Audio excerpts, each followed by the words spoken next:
The silence in the penthouse was a physical presence, thick and suffocating.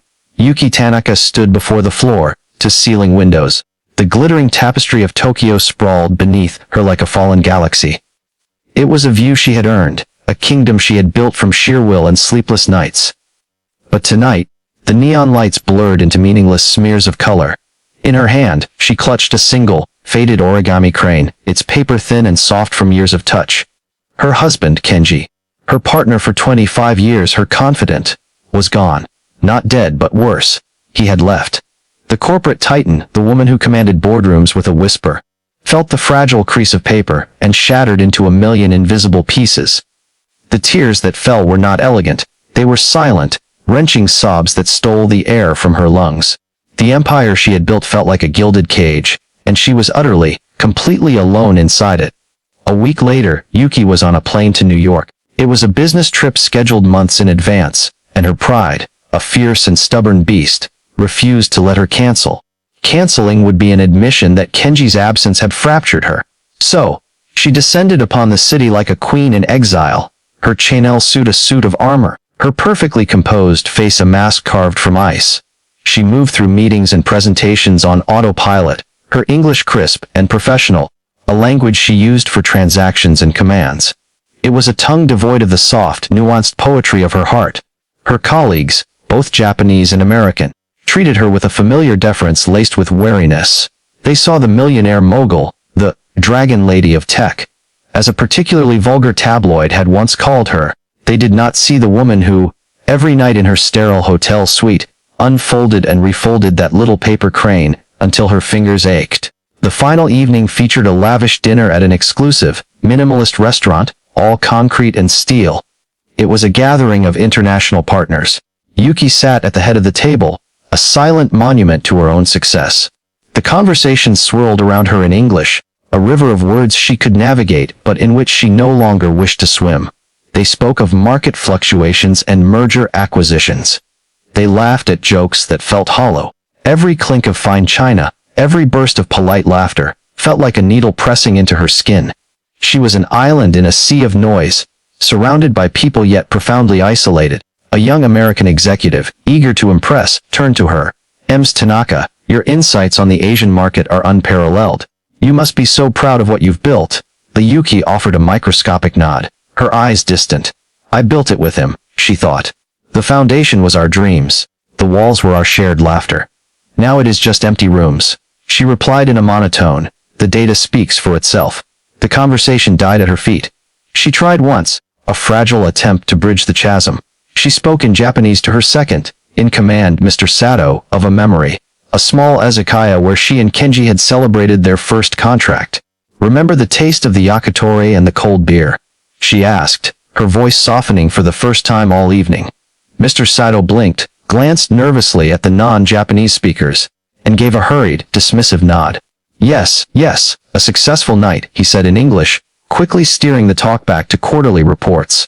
The dismissal was a door slammed shut on her past, on her grief.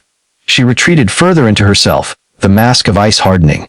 She was a ghost at the feast, a curator of a museum no one else could see. Their waitress, a tall, elegant black woman named Clara, moved with a quiet grace that contrasted with the restaurant's harsh aesthetics. She was attentive, refilling water glasses with a gentle efficiency that went mostly unnoticed. Yuki watched her hands, capable, calm hands that did their job without needing praise or recognition. She saw Clara observe the table, her intelligent eyes missing nothing. When Clara leaned over to gently place a fresh plate before her, their eyes met for a fleeting second. Yuki saw not deference, but a quiet, knowing empathy that unnerved her. She looked away, ashamed of her own vulnerability. The dinner was concluding. The hollow conversation had reached its natural end. The others were gathering their things, ready to flee the uncomfortable chill Yuki radiated. Mr. Sato was paying the check, a collective relief palpable in the air. Yuki remained seated, staring into the dregs of her green tea, feeling a despair so complete it was almost peaceful. This was her life now, a series of transactions in a language that couldn't articulate her pain.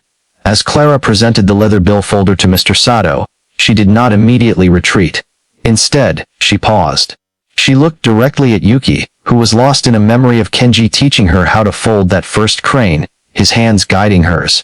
And in the quietest, most beautifully accented Japanese, with the gentle cadence of the Kansai region Kenji had loved, Clara spoke. Ourselves, Murtha ha kudatsuya ios, ano, orizuru wa, totemo teizetsu namano dezu nin, os. Excuse me, that paper crane. It is a very precious thing, isn't it? The air vanished from the room. The clatter of the restaurant, the laughter from the other table, the rustle of coats, everything ceased to exist. Yuki's head snapped up, her eyes wide with a shock so profound it broke through the permafrost of her grief. No one at her table understood. They simply saw the waitress speaking and their formidable boss staring, as if she'd seen a ghost. Clara's expression was one of profound kindness, not intrusion. She nodded gently to the crane Yuki, hadn't even realized she'd pulled from her purse and was clutching in her lap. Yuki's voice, when it finally came, was a broken whisper. Tetheko ribbon you huaka? You speak Japanese. Clara smiled, a warm, genuine gesture that reached her eyes. I. Assistate Zulmor. Jingdo Chushin Kaimater. Xiaoda Qing Kui Hadege Fan. Jiao Kaidai Dart.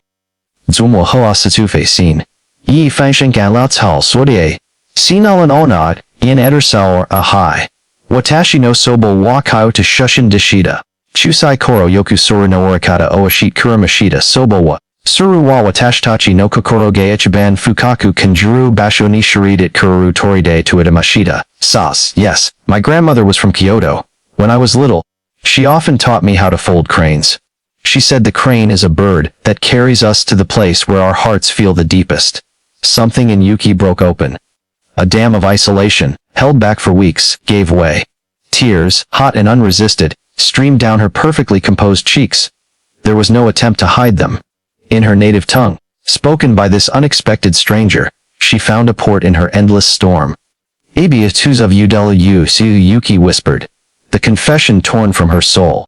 Kerwa sat Shimimashita. As, he is gone. Clara simply listened. She didn't offer empty platitudes. She didn't look away in awkwardness. She held the space for Yuki's pain, her silence more eloquent than any words. In that moment, Clara was not a waitress and Yuki was not a millionaire. They were just two souls, connected by a language of the heart. Abca ada ha jawakabari fa, Clara said softly. A care no kodawa. Surugao sheet kuramasiyo. Was, the crane will teach you about him. She gently touched her own heart. Igaler dodi bars nutharzen zos vas. Koko nayamasu. Anata no oraim no naka nai. He is here. In your folds. The other diners were staring, utterly confused. But for the first time, Yuki didn't care. The mask was off, shattered on the polished concrete floor. Mr. Sato looked horrified, no doubt thinking of corporate image. Yuki looked at Clara and saw a savior. She left the restaurant that night not with a business deal, but with a lifeline. The gilded cage was still there, but the door was now open. She walked through the New York streets, not seeing the skyscrapers, but seeing the memory of Kenji's hands. She began to understand. Her love for him, her grief for him, wasn't a weakness that needed to be hidden behind a mask of strength. It was her strength. It was the very thing that made her human. Clara, the waitress, hadn't just spoken Japanese, she had spoken the language of loss, of memory, and of enduring love. She had shown Yuki that her story wasn't over. It was simply being folded into a new, unexpected, and still beautiful shape. Moral of the story: true healing begins not in the silence of isolation, but in the courage to be truly seen. The most profound understanding often comes from the most unexpected places, reminding us that compassion is a universal language that can bridge any divide and heal the deepest wounds.